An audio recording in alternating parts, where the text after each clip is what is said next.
اور درود پاک اور والآخر سب مل کر پڑھنا. اللہ تمہارے لیے مشاہدت کے دروازے کھول دے گا. اور ذرا سی خواہش کے لیے اپنے آپ کو مٹانا دینا، اپنا لباس نہ اتار دینا. اللہ کی یاد اور ہمیشہ کی جنت کے لیے اپنا پیش کر دے ہے مومنوں. اپنی جان کا نذرانہ اور اپنے جسم جان کی عبادت اللہ کی یاد میں گزار دے ہمیشہ کی جنت کے لیے، جس میں اس دنیا میں بھی سرور و قرار اور ہمیشہ کی زندگی میں بھی سرور و قرار. اللہ سے عہد اور سچی توبہ کے ساتھ اپنا پیش کر دے. قدم قدم پر فتنے اور آگ جل رہی ہے، فتنے زمین سے اٹھ پڑے ہیں اور ظالم لوگ بھی تمہارے دشمن ہو گئے ہیں اور جنگ بھی سر پہ مسلط ہے اور ایسی ایسی بیماریاں پھوٹیں گی. ہر چیز سبزیاں پھل اپنا محور بدل گئی ہے، موسم بھی بدل جائیں گے. یہ ظالم لوگ یہ بیج بھی اپنی طرف سے دے رہے ہیں، تمہیں کوئی چیز زمین سے نہیں نکالنے دیں گے.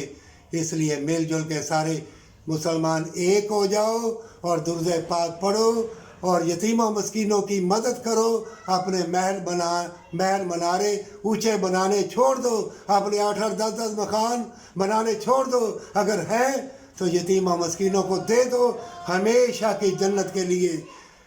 اس دھوکے فریب میں پھنس گئے ہو تم، اور تم چمکتی چیزوں کے پیچھے آ کے فلاں نے یہ کہا، اس نے وہ کہا، دنیا یہ کہے گی.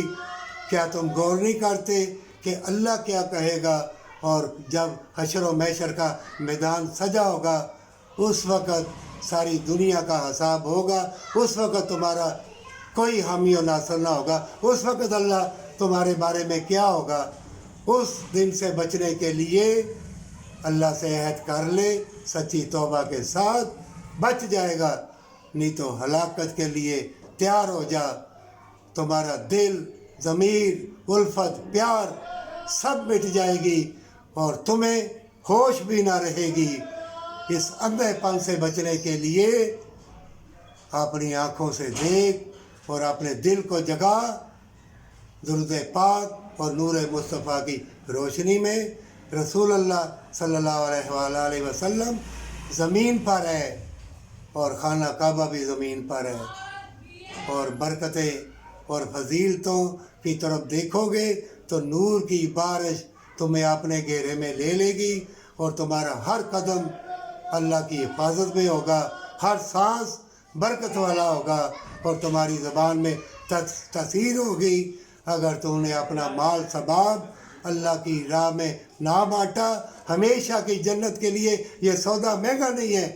اگر چھپا کے رکھا یا خود پسندی یا اپنی آل اولاد کو پسند کیا تو جان لو اولاد میں بھی کچھ تمہاری دشمن ہوگی. ماں باپ کو دھکے دے رہے ہیں، لڑکیاں لڑکے بھاگ رہے ہیں سب فتنوں کی طرف، اور تم بیمار ہو اور ذلیل بھی ہو رہے ہو اور پہ بیماریاں بھی ظالم لوگ پھیلا رہے ہیں. اس سے بچنے کے لیے اللہ سے قول و اقرار اور اللہ سے عہد کر لے. یہ قرآن میں ثابت ہے، جس نے اللہ سے عہد کیا اللہ اس کا حامی و ناصر ہے، اللہ اس کا محافظ ہے، پر سچی توبہ کے ساتھ.